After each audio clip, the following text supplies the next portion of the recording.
by choice this time.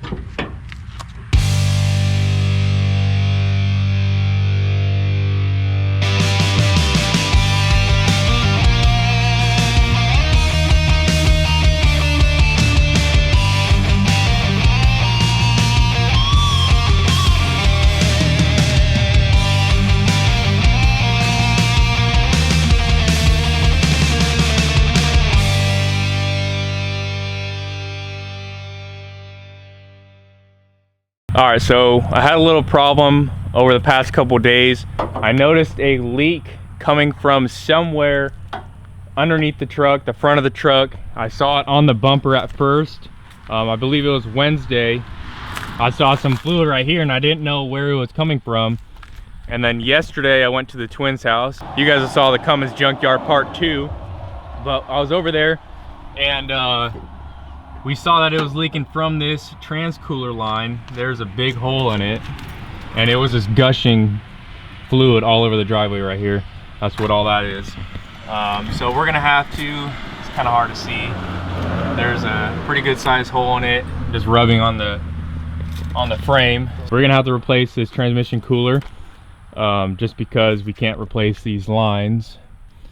I would get a Mishimoto one, but I don't have time. I gotta have this truck drivable. My girlfriend actually had to miss work today because my truck was not drivable. So what we're gonna do first, we're just gonna clean up this area with some gunk parts cleaner, brake part cleaner. Go ahead, Mike, spray that on there. Gonna take all that off. Look at that. Oh yeah.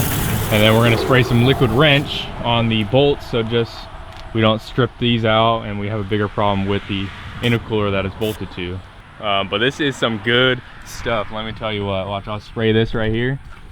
Now this is not meant for this, but it's crazy how this takes off all this dirt. Man, that's some good stuff right there. Coming off pretty easy. Yeah. Oh yeah. So I was thinking I would be done replacing parts on this truck, but no, you know, when you fix something, another thing bad happens. So we're just gonna go to AutoZone and pick up a brand new one. And I also noticed there was another leak coming from over here. One of the twins looked underneath here and looked up, and it looked like the master cylinder was leaking. I'm not sure because it is still full. But something else is leaking under here. I just haven't figured out what it is yet. It could have just been all that fluid. You can see my whole axle is all wet and oily from that line. And let me tell you what, these gunk wipes, man, hands just came straight clean. But we got the lines off. He didn't use them yet, but we got the rubber lines off. Came off pretty good. So now we're just gonna pull off this cooler. Go ahead and pull it off, Mike. And then we'll show you guys the hole in the line right there. And it doesn't look like a big hole, but let me tell you what, that thing was gushing out of that hole. You can see the trail of fluid right here. Yeah. It's kind of hard to see, but right in there, it rubbed the frame and created that hole. So we're gonna go ahead to the parts store and go pick up a new transmission cooler. Stay tuned. Alright guys, we just got back from O'Reilly's. They didn't have it in Dothan in Alabama, so we had to drive to Chipley, Florida to pick this new one up. But I don't think it leaked out more than 2 quarts of trans fluid. So I only got 2 quarts, and then we got the brand new oil cooler right there. So this should work. And let me tell you what, it was more expensive than I was willing to spend. I could have bought a Mishimoto one for the amount I spent on this one, but I need it today. I need to be able to drive my truck today. This is the only thing I can get at this short amount of time, but we're actually gonna go get some barbecue real quick because we are hungry, and then we'll go back home and install this new one, and hopefully this one doesn't drag on the frame like the old one did and blow this line. I'm not sure how long it was dragging on the frame or bouncing along the frame, but you're gonna turn at this road right here. Right here? Yeah. Oh, we're gonna get some barbecue. Left or right? I don't know. Left. We're on Sunday Road. Yeah, we're going to the boonies, man. You better blow someone's house. It probably is at someone's house. Shit. Pavement ends? Nah, we ain't taking the 66 out No. But yeah, we were hungry. Get some barbecue. Man, I don't know where the hell this thing is taking us, man. On a dirt road now. I think we're in the wrong part of town. But yeah, we'll see you guys at the barbecue place. I've never been here, so I just want to try it out. That's a real deal right here. They got a country store. Mike said he wants to get himself a bonsai tree since they have it, but you know this place is legit when they got that air guy going up and down right there, right outside this barbecue hut. See how it is. There it is. That hot barbecue sauce too. Gotta smack this thing down. I got the brisket, he got the pulled pork. Yeah, let's get it. Alright guys, we are back home with the new transmission cooler. This is the old one. Definitely need to be replaced. I'm leaking oil everywhere. You can see that where the frame rubbed it. Started leaking everywhere. Now we are back with the brand new one. So let's go ahead and install it.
Before I start it, you guys already know that I have to bump the starter.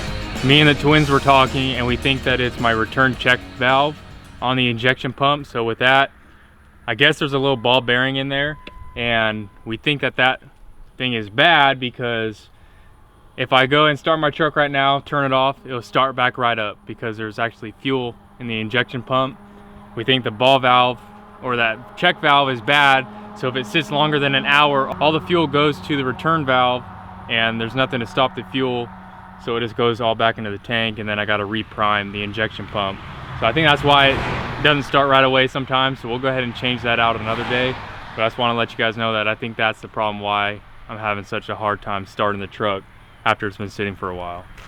If that makes any sense. I don't know if it did or not, but you'll see on the video once I do it.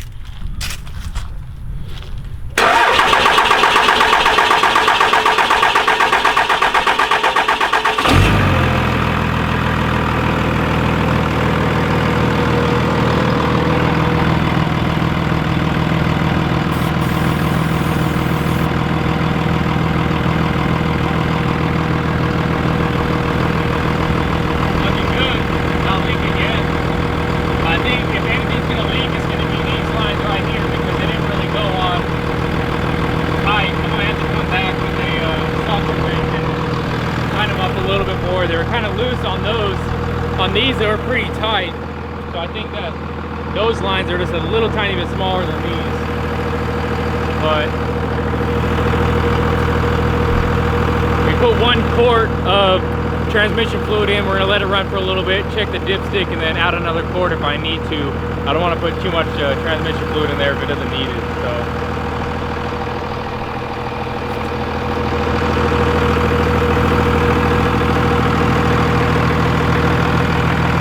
Over here, I'll turn the truck off.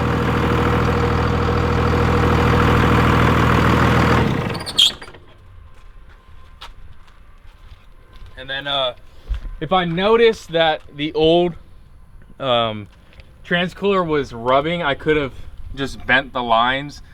We did a little bit of bending, you know, you can't tell that it's been bent, but we made it so it's not touching the bottom, it's not touching the top, and it's not touching this little angle piece of metal right there.